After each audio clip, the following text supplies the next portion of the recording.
So here we are. We have just walked up Bainbridge Avenue from 204th Street. We've left Bronx Park behind. We've gotten a good cardiovascular exercise walking up the sloped street. And we are now standing outside of St. Brendan's School, which is the temporary home of mine builders, started by a sister named Madaha Kinsey Lamb in 1978. Mine Builders is modeled largely after the African free schools of the 1800s, and those schools in turn came about through the efforts of that New York Manumission Society that I mentioned earlier, of which cabrolator David Colden was a member. Remember, that was the 1800s mayor of New York.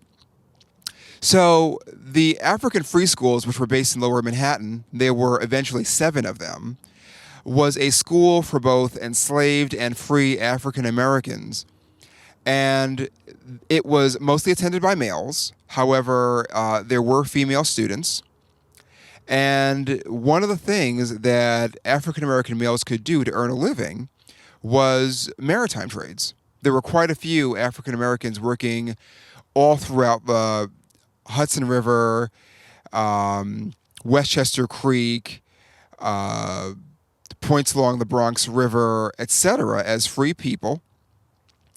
And throughout the region, I mean, when you think about New London, Connecticut, and other places, Rhode Island, all throughout the region, there were quite a few African Americans working as free people in this period after 1827.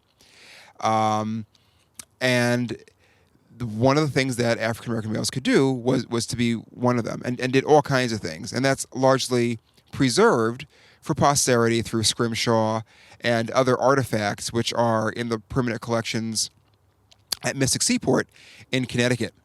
So they were learning here at the African free schools navigation, reading, writing composition, and astronomy. Because these are the days before GPS and sonar, and people needed various ways of knowing where they were when they were on the water. So yes, you actually wanted to know, where am I, based on your orientation with the stars. For women, there was also needlework. That was a focus for women, needlework, because roles for women were different back then. And quite a few women worked as domestic servants, and within their homes, they needed to be able to sew. So they were taught those skills at the African Free School. So Madaha Kinsey Lamb creates this wonderful Mine Builders Creative Arts Center, which is actually based on the other side of the Bronx River, however, is here temporarily while their building is rebuilt.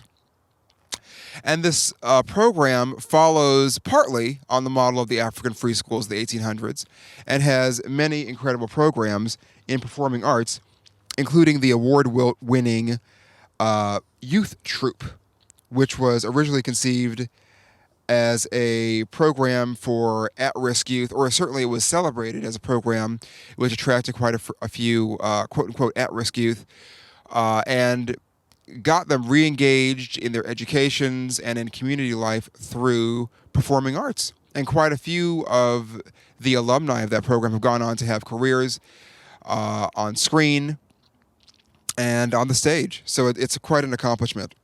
And Mine Builders has quite a few focus programs. They do dance, music, drama, and folk culture, which is not very different from the African free schools, which focused on sewing, astronomy, arithmetic, reading, composition, and navigation. And with that, we are actually going to make our way up to actually physically see the Valentine Variant House on which Molly worked.